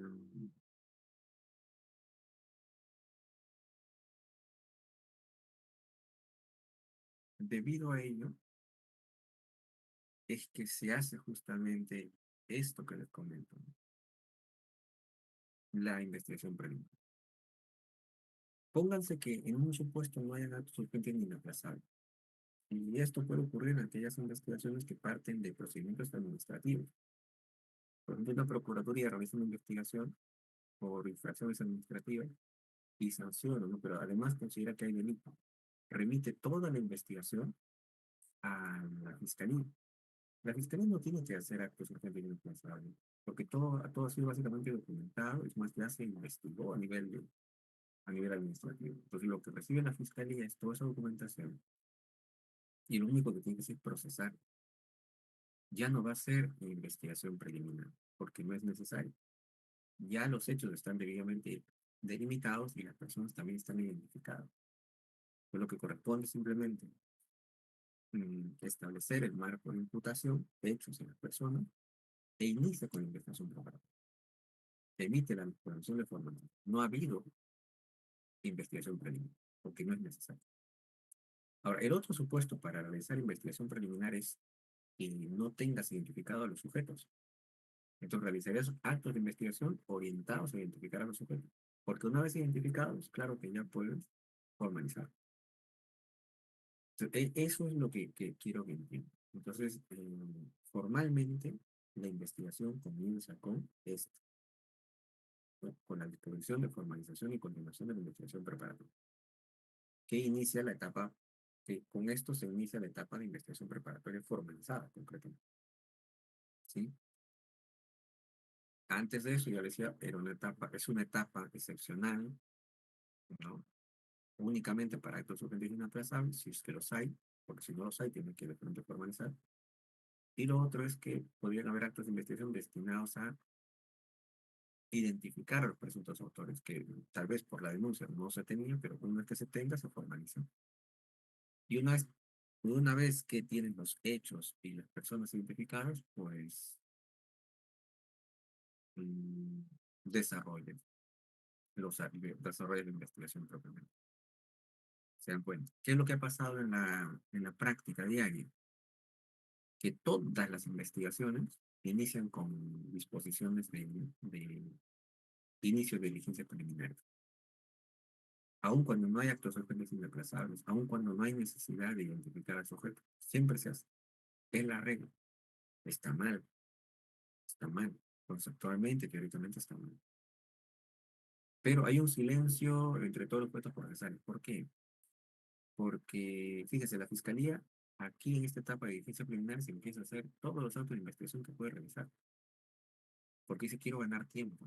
Y cuando formalizan, ya ha avanzado mucho de los actos de investigación que hubiera hecho recién formalizando. Porque recién formalizando es cuando se inicia la investigación, realmente. Pero eso ya lo hizo en la investigación preliminar. Y hay un silencio también por parte de los abogados defensores. ¿Por qué? Porque los abogados defensores ahí también presentan las pruebas, presentan todo tipo de material. Porque los abogados lo que quieren es que archive, no que formalice.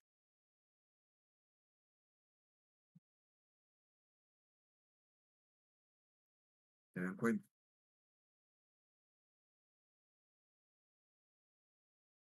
Entonces,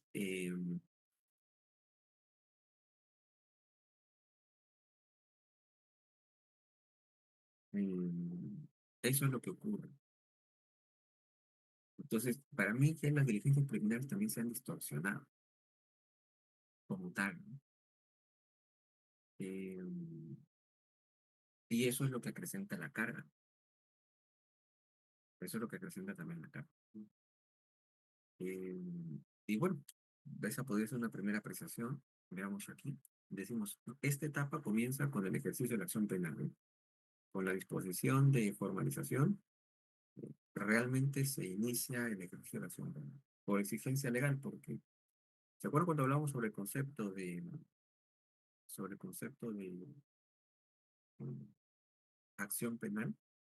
Decíamos, pues claro, si en términos de procesal civil decimos que el ejercicio de la acción penal es la solicitud al juez para que emita un pronunciamiento respecto a tu pretensión, porque claro, el proceso civil es con la demanda, presentas tu demanda, y ahí está tu pretensión, y es como una solicitud al juez para que se pronuncie sobre la misma, que te dé una respuesta, que es atiéndeme el derecho que estoy reclamando, el derecho civil que estoy reclamando. En el proceso penal, eso ocurriría con la acusación recién, porque en la acusación el fiscal me presenta una pretensión en concreto. Quiero que se sancione a tal persona por tanto de pena. No, señor juez, por favor, resuelva esto. Pero, y entonces, si nosotros nos circunscribimos a la acusación, ¿qué hay antes, no? ¿Qué es la investigación? Por eso yo le decía, el concepto de acción penal para el proceso penal tiene que cambiar. Y ese cambio estaría circunscrito a la delimitación del objeto del proceso penal. Y una vez más, ¿de qué se compone el objeto del proceso penal? De hechos y las personas y los sujetos que habrán realizado esos hechos. Y eso se exige legalmente con la disposición de formalización. Antes, con la disposición de inicio de diligencias preliminares, no es necesario que tengas identificado a las personas. ¿Por qué? Porque para eso vas a realizar algunos actos de investigación. Entonces, la exigencia legal de tener precisado el objeto del proceso no es con la disposición de inicio de diligencia preliminar. Además, son actos indagatorios.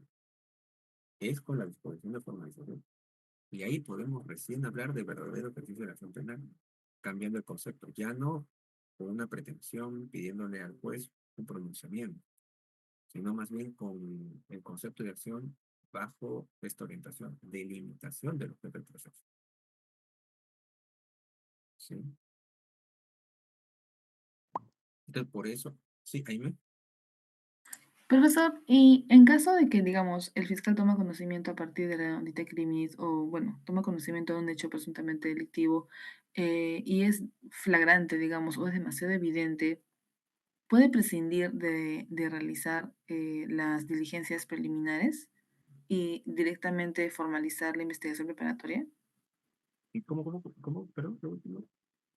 O sea, en caso de que el fiscal toma conocimiento de un hecho presuntamente delictivo, sea a través de la flagrancia o, bueno, de una u otra forma, es tan evidente los elementos que están ahí presentes que, digamos, no hace falta, ¿no?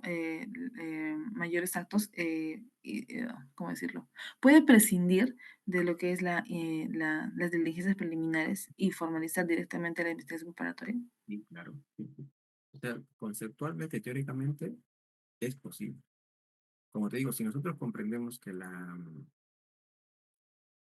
función de las diligencias preliminares es realizar actos urgentes y inaplazables, y en todo caso, en este caso eventual, actos de investigación orientados a identificar al presunto autor o partícipe, supongamos que con la información que tenemos ya sabemos quiénes son, y además ya sabemos qué hechos vamos a investigar. Como un robo.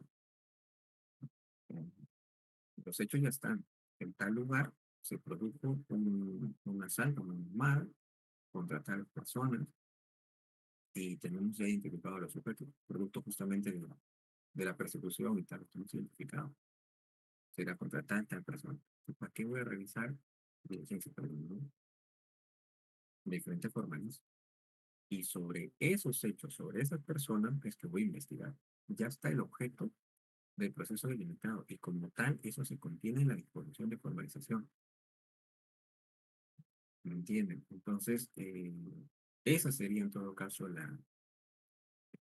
digamos, el mandato legal. Y, y por eso yo les comento, vi un caso que creo que a mí me perjudica también. Bueno, no es que me perjudique, ¿no? Pero una procuraduría pues ordenó la investigación a un trabajador de la Defensoría del Pueblo, si mal no recuerdo. Y, y la verdad esas investigaciones de procedimientos administrativos pues dura, a veces esas investigaciones son como de las 180 páginas más o menos, 180 páginas. Y ahí está bien detalladito todo. Porque claro, ha hecho una investigación administrativa y ya sancionó administrativamente a la persona. Pero también consideran que ha infringido una norma penal, lo derivan de la fiscalía. La fiscalía ya tiene prácticamente todo con esa investigación interna, porque ya tiene documentos, ya tomó declaraciones, etcétera, ¿no? Con todo eso, lo único que le queda a la fiscalía, para mí, yo lo entendería así, es un trabajo un tanto sencillo. Bueno, pues delimito los hechos, identifico a las personas, ¿y para qué voy a hacer diligencia preliminar? Ya tengo todo. Formalizo. Ahí ya empezó la investigación. Investigación formalmente hablando. Por eso yo les digo, el tema dogmático, el tema teórico es muy importante en ese sentido. Hay que guardar correspondencia con los conceptos, en este caso con el concepto de acción penal, con el concepto de objeto en proceso penal. Y esto se circunscribe justamente con la disposición de formalización, no con la de diligencia preliminar. Lo que pasa es que en el ámbito coloquial, vamos a decirlo así, en la práctica, dicen, pues bueno, pues el código dice diligencia preliminar, hagamos, y todo, y claro, como les digo, pero hay una conveniencia, ¿no? Concertada. Lo fiscal quiere tiempo, y para realizar investigaciones, las diligencias preliminares se prestan. Em, También las defensas, ¿no? Por ejemplo, yo te diría, en mi caso, a esa persona me hubiese gustado que le archiven la investigación, ¿no? Y ahí acabó todo. Pero ahora ha empezado con disposición de formalización. La única forma de que este proceso se venga abajo, este proceso apenas se venga abajo, es que la fiscalía ahora solicita el sobreseimiento, pero ese sobreseimiento nomás ya no lleva a la etapa intermedia. El juez va a tener que hacer un control. Una cosa, por eso es en diligencia preliminar, ganar el archivo, ¿no? Pero si formaliza, ya no tenemos que ir hasta etapa intermedia, porque como el sobreseimiento que va a plantear, esto implica que el juez lo tiene que revisar, lo va a controlar. ¿Se dan cuenta? Entonces nos vamos hasta la etapa intermedia, y ese es el tema. Y ese es el tema. Eh, por eso, sí, por eso yo digo, hay un silencio concertado de que todo se resuelve en diligencia preliminar, eso es lo que viene pasando, a mi modo de ver. ¿Ok? Bien, entonces acá decimos, esta etapa comienza con el ejercicio de la acción penal. Ah, y ojo, este concepto se denomina contingencia. Y léanse todos los libros de procesal penal, van a encontrar que una de las características de las diligencias preliminares es contingente. Lo dice uno de los máximos representantes del derecho procesal penal aquí en Perú, que es, por ejemplo, el profesor César San Martín Castro, que fue magistrado de la Corte Suprema años. Mi maestro también, doctor Arsenio Oreguara, también. Entonces, no es un tema rebuscado, es un tema que debería estar en el concepto de todo funcionario público. No es para nada rebuscado. Ahí está, cuando revisamos los textos, características de la etapa de las diligencias preliminares, contingencia. ¿Por qué? Porque no es necesario que se realice. En cambio, la investigación preparatoria sí es obligatoria. Porque, claro, porque con eso se va a investigar. Pero las diligencias preliminares, por las funciones que cumple, es contingente, porque si no hay actos urgentes sin aplazar que realizar, si no hay actos orientados a la identificación del sujeto porque ya están identificados, ¿para qué entonces va a subsistir la diligencia preliminar? Se tiene que formalizar de frente. ¿Ok? Bien. Entonces acá, dice, esta etapa comienza con el ejercicio de la acción penal y comprende una diversidad de actuaciones relativas a la averiguación y acopio de elementos probatorios que permiten hacer constar la perpetración del hecho delictivo imputado y determinar el grado de responsabilidad de los imputados en él, ¿no? Es decir, vamos a realizar una investigación para determinar que la conducta es penalmente relevante y además que esa conducta se puede atribuir, ¿no? A los sujetos. Hay chicos que están entrando tarde. A ver, yo les acepto, pero bueno, por lo menos ya no es a cada rato. Bueno, si es ahí, pues yo qué sé, pues realmente sí. Pero cuando es a cada rato, chicos, en verdad es eso, ¿no?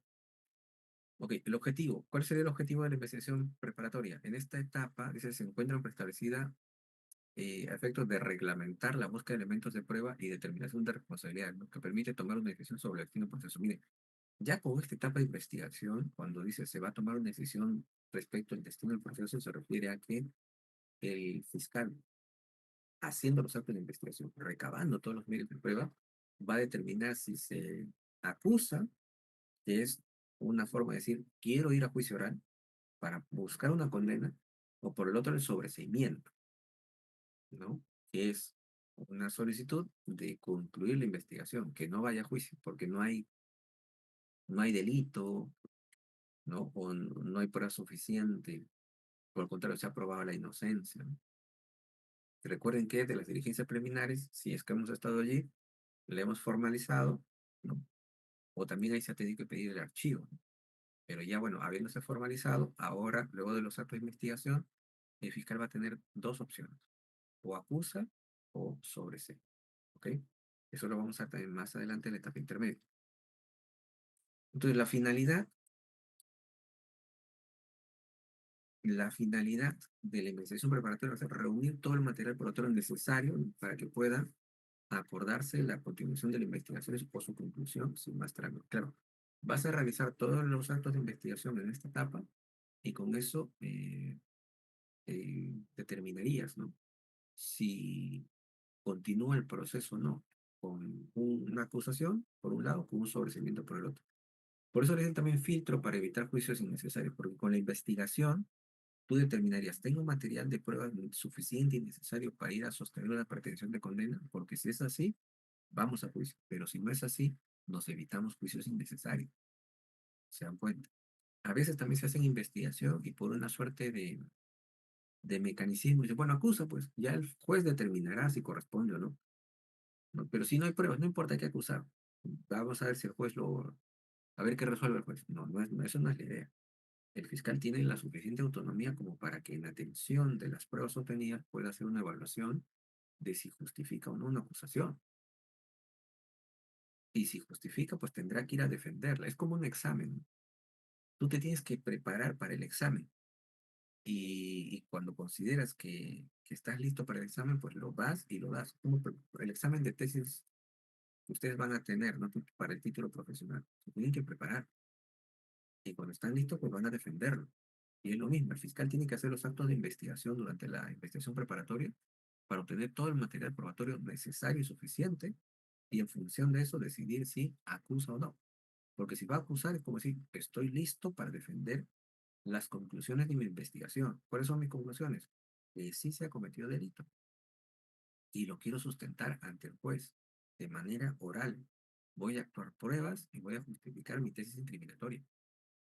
Entonces la investigación la hago para eso. Pero si la investigación yo concluyo que no hay delito, entonces evito juicios innecesarios. Eso es fundamental. ¿De qué vienen las características? ¿Es obligatorio? Claro. Lo que no es obligatorio son las diligencias preliminares. Las diligencias preliminares tienen ese carácter de contingencia. Puede que se realicen o no, pero la investigación preparatoria formalizada esa es necesaria, pues, porque ahí se tienen que hacer los actos de investigación para determinar si acusamos o si sobreseemos. ¿Ok? Ahora, hay una excepción, ¿no? ¿Se acuerdan que hablamos de la acusación directa o el proceso inmediato? Si estamos en diligencias preliminares, decíamos, y recabamos todo el material posible, nos vamos con una acusación a la etapa intermedia. Es decir, nos saltamos esta etapa, la investigación preparatoria formalizada. Lo otro es que de diligencias preliminares incoamos el proceso inmediato y nos vamos a un proceso especial. Se realiza una audiencia para determinar si se cumplen los requisitos y nos vamos a un proceso especial. Ya no hacemos investigación preparatoria formalizada, nos vamos a otro proceso. Es obligatorio, sí, pero bueno, están estas dos excepciones, la acusación directa o el proceso inmediato, ¿no? Luego, claro, algo característico es que es escrita y flexible. ¿Por qué? Porque, claro, durante esta etapa de investigación, todo, pero absolutamente todo se recoge en actas. Las declaraciones en actas. Si vas a hacer una constatación, en actas. Em, si hay un allanamiento, se recoge todo lo que se hizo en actas. Todo es en actas. ¿Por qué? Eso justamente advierte pues el carácter escrito, predominantemente escrito de la etapa de investigación. ¿Y por qué es necesariamente escrito? Porque toda la información se va a recoger así, pues, se va a perennizar la información. De tal manera, cuando se tenga que hacer un estudio, se dirá, a ver, revisemos qué materiales hay. Mira, tenemos este acta, la declaración, etcétera. Recolectamos toda esa información y con eso determinamos si vamos a acusar o sobreseer.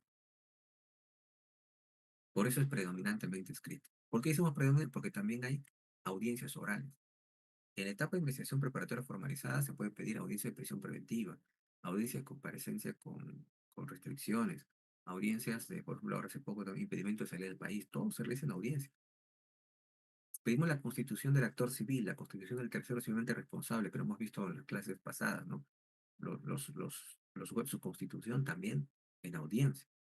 Y eso es oral, ¿no? Todo el procedimiento es escrito, pero también tiene las audiencias orales, ¿ok? ¿Qué más? Es flexible. ¿Por qué decimos que es flexible? Porque hay un marco legal que regula esto, la investigación preparatoria. Pero el fiscal es libre para poder determinar qué normas va a emplear para el desarrollo de la etapa de investigación. Podría tener un primer grupo de actos de investigación, ¿no? Que una vez obteniendo la información permita justificar otros actos de investigación adicionales. Todo eso va a formar parte de la estrategia del fiscal. Y es flexible en ese sentido. ¿Tiene normas que indican cómo se tiene que investigar? Sí, pero el fiscal es quien va a determinar en qué momento, sobre qué persona en qué lugar va a realizar ese acto de investigación. Y ahí tiene que ser un fiscal estratégico. ¿Ok? Luego, reservado y unilateral, ¿no? Reservado, ¿qué quiere decir? ¿Se acuerdan de la reserva, el concepto de reserva? Acá hay que eliminar unilateral, ya se me ha pasado. ¿Qué quiere decir reservado? Que solamente los sujetos que están involucrados en la investigación, solamente ellos van a conocer todo lo que constituye los actos de investigación, todas las actas que finalmente van conformando la carpeta, ¿no? Este conocimiento para los sujetos está reservado para ellos. Terceros ajenos al proceso no pueden conocer, periodistas, curiosos, hasta familiares, ¿no? De los investigadores no pueden conocer. Solamente los propios investigados y sus abogados, ¿no? Para el ejercicio de la defensa. ¿Sí? En cuanto a disposición de formalización y continuación de la investigación preparativa, ya la disposición, ¿no? Mire, primero, es un acto no jurisdiccional. Claro, aquí no interviene el juez. ¿Se acuerdan? La etapa de investigación tiene dos etapas. Investigación preliminar e investigación preparatoria formalizada. Estamos hablando de la investigación preparatoria formalizada. Pero para pasar de una etapa a otra, se emite esta disposición de formalización y continuación de la investigación preparatoria. ¿Quién la emite? El fiscal. No le emite el juez. Por decir, acto procesal no jurisdiccional, que es el juez. Pero es el fiscal. Y ojo, cuando se emite esta disposición, lo único que tiene que hacer la fiscalía es poner en conocimiento al juez. Nada más. El juez no hace un control de esta disposición. Solamente le informa al juez, por si acaso, acabo de formalizar. ¿Qué quiere decir? Acabo de pasar en la investigación preparación formalizar. ¿Sí? Dice, de competencia fiscal, a través del cual, luego de definir provisionalmente el objeto del proceso, se da inicio formal a la etapa de investigación preparatoria. Con esta disposición de formalización, formalmente se inicia la investigación. ¿Ok? Importancia, que con esta disposición de formalización, esto también se notifica a todas las partes. Y en la disposición de formalización, el fiscal está diciendo, voy a realizar una investigación, formalmente hablando, y acá están los hechos y las personas implicadas son estos. Y con eso estoy informando a los demás qué cosas se va a investigar y como consecuencia de ello pueden ejercer el derecho de defensa. Porque sobre eso es que se va a investigar y las partes sobre eso también podrán aportar materiales probatorios, ¿no? Cuando digo material probatorio, por ejemplo, tengo un documento que ayuda al esclarecimiento de los hechos en fiscal, acá está. Mi reporte migratorio, por si acaso, yo no estaba el día de los hechos que se estén, yo no estaba en mi reporte migratorio acá. Por si acaso, hay un testigo, por favor, le pido que usted vaya a solicitar su declaración, porque ese testigo es clave que va a indicar que yo no estuve. ¿No? Estuve con él en su cumpleaños y estaba en la otra ciudad. Bueno, y acá importa mucho el concepto de la objetividad del fiscal. El fiscal, recuerden, es un investigador de hechos, no es un investigador para favorecer a quien denunció o para favorecer a quien fue denunciado. ¿No? El fiscal es un investigador objetivo, tiene que investigar hechos. Todavía no sabe, por decirlo así, vamos a decirlo muy coloquialmente, no sabe quién le está mintiendo, pero tiene que ser muy objetivo, tengo que investigarlo. De tal manera que cuando ya termino mi investigación, hago un análisis de todo y diré, pues sí, pues acá hay delito o no hay delito, ¿no? Independientemente de quién denunció o quién fue denunciado. ¿Sí? Entonces, la importancia es que a través de esta formalización se otorga virtualidad, digamos, materialidad, ¿no? Al derecho de defensa del imputado, ¿no? Evita la proliferación de investigaciones secretas y acusaciones sorpresivas, ¿no? Porque, claro, una vez notificado a las partes, quiere decir que las partes ya están enteradas de que se va a investigar. Por tanto, no es secreto. Y esto, acusaciones sorpresivas, porque fíjense, en función de lo que se investiga, yo voy a acusar. Yo soy fiscal y he dicho, con la disposición de formalización, estos son los hechos, estas son las personas, y sobre ellas voy a investigar. ¿Y qué corresponde? Acusar sobre lo que he investigado. Y es lo que ha pasado en el caso Cóctel, que el fiscal ha investigado sobre ciertas cosas y acusa sobre otras.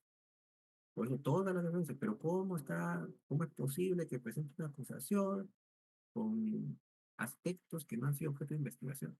Y no hay una relación, no hay una relación entre la disposición de formalización, que es esta, donde tiene que delimitar los hechos y los sujetos a quienes va a investigar, respecto de la acusación. Y es lo que está pasando también en el caso Castillo, en cierta, a ver, no exactamente, ¿no? Pero ¿qué es lo que pasa, por ejemplo, en el caso Castillo?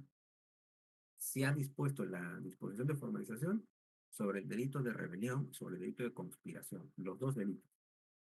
Se investigó sobre eso y se acusó solamente sobre el delito de rebelión. Entonces se tiene que mantener esa coherencia. ¿Por qué? Porque si yo acuso por otras cosas, ya sería una acusación sorpresiva. ¿Y por qué sorpresiva? Porque durante la investigación, si quiere, yo he participado a través de actos de defensa sobre los términos de la investigación. Me he defendido sobre eso que se está investigando.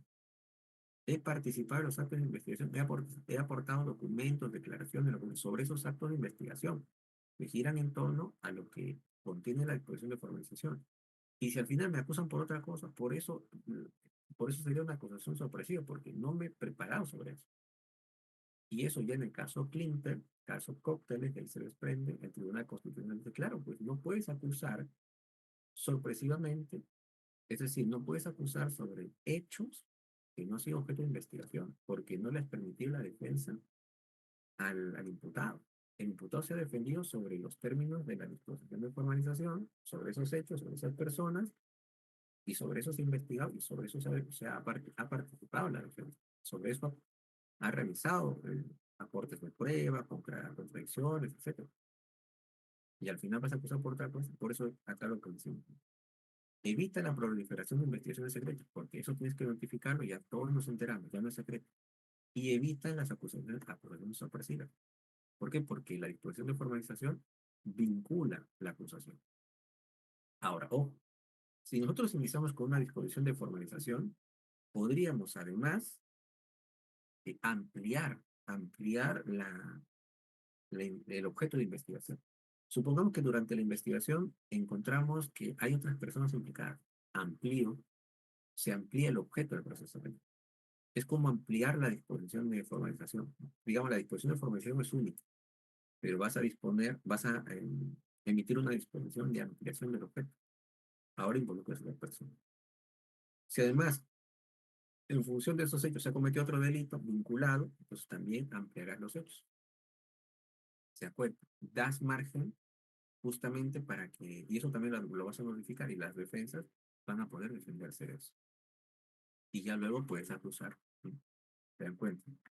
Entonces, eso es lo que pasa. Okay. Contenido de la disposición de formalización, bueno, acá es más que todo descriptivo, ¿no? Número de orden, lugar y fecha de expedición, la exposición de la legitimidad. Claro, acá se presentan los documentos, ¿no? Quién es el fiscal, en qué momento se les designó, ¿no? Su designación. Salió en el peruano y presenta todos esos documentos. La exposición del hecho, hay descripción fáctica, ¿no? Los elementos de convicción, los fundamentos de hecho y de derecho, ¿no? Mm, claro, acá luego también tienes que decir, por tales razones dispongo la formalización y continuación, no es una declaración. Eh, a ver, un ratito. Ay,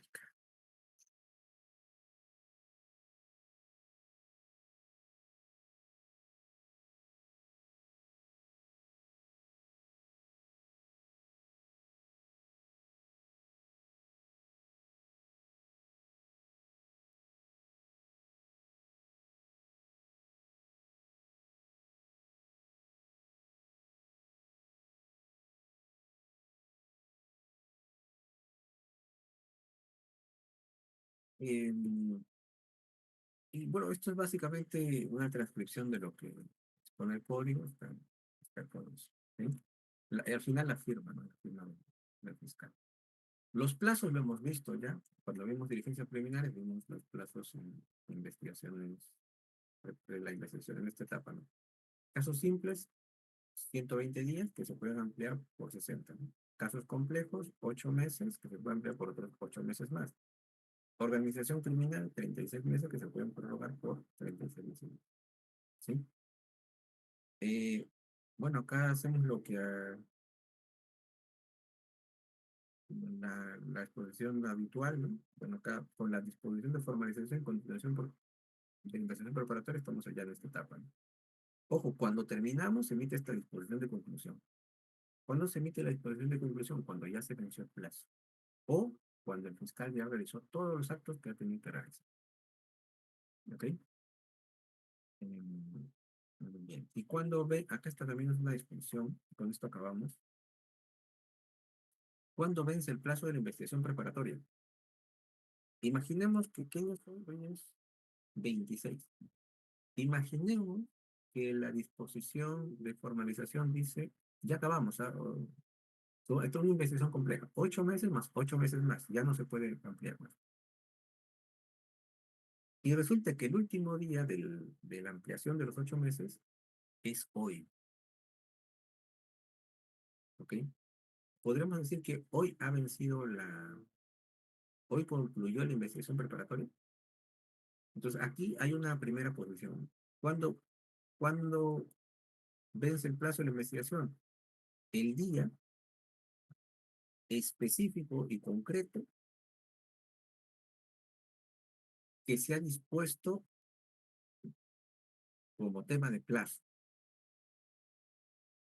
Esos 8 meses de la ampliación vencen hoy. Entonces, es la primera posición. Pero hay quien dice, no, no puede ser. Está bien, hoy vence, pero ¿acaso el fiscal ha emitido la disposición de conclusión de la investigación? No. San Martín Castro dice, no, tiene que emitirse esa disposición de conclusión. Ahí ya formalmente habría vencido el plazo. Pero otros dicen, no, ¿de qué sirve que hayan emitido esa disposición de conclusión si no se ha comunicado a los demás? Tiene que notificarse a las demás partes. O bueno, primero, notificación de la conclusión al juez. Hay que comunicarle al juez. Y hay otros que dicen, no, tiene que comunicarse también a las partes. Porque ¿de qué sirve emitir una resolución si las partes no la conocen? Entonces, entre que pase eso, uno puede decir, pasa un mes, pasa 2 meses, pasa 3 meses. Y a veces se va en eso de la fiscalía para seguir investigando. Porque todavía no se notifica las partes. Bueno, pues vamos a seguir disponiendo tu investigación.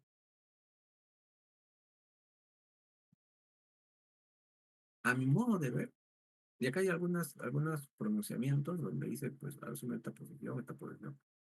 Pero a mi modo de ver, la verdad, lo cierto y concreto es que si la investigación fija como último día el 30 de septiembre, pues el 30 de septiembre acaba. Lo que hace el fiscal es simplemente algo meramente declarativo.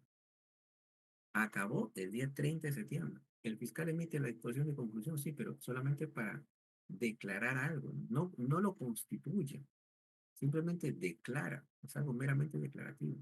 Lo constitutivo ya se dio ese día venció, y por tanto se tiene que respetar el día en que vence ese plan.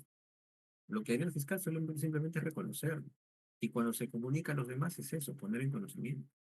¿Qué pondrían en conocimiento? Que ese día venció, nada más, y ese día sería determinante, a mi modo de ver, ¿ok? Con eso estamos concluyendo, doctores. Ya vamos a ver la etapa de investigación preparatoria y luego juicio oral. Me voy a poner ahora a trabajar en el comunicado sobre las fechas de la PC3, las exposiciones y la simulación de juicio. ¿Sí? Les vamos a alcanzar un documento actualizado. Yo lo que les pediría muchísimo es su cooperación. ¿Sí? Quiero terminar con las clases, quiero concluir todo tranquilo y bien, lo vamos a hacer, pero no quisiera que me pidan, por ejemplo, postergaciones o recuperación. No, vamos a acabar bien el curso, vamos a acabar con la simulación, quiero verles bien, pero intentemos no retrasar nada, y ojalá que no suspendan nada, la verdad, porque estamos con los tiempos justos, ¿ok? Listo, chicos, nos vemos la siguiente semana. Un fuerte abrazo a todos.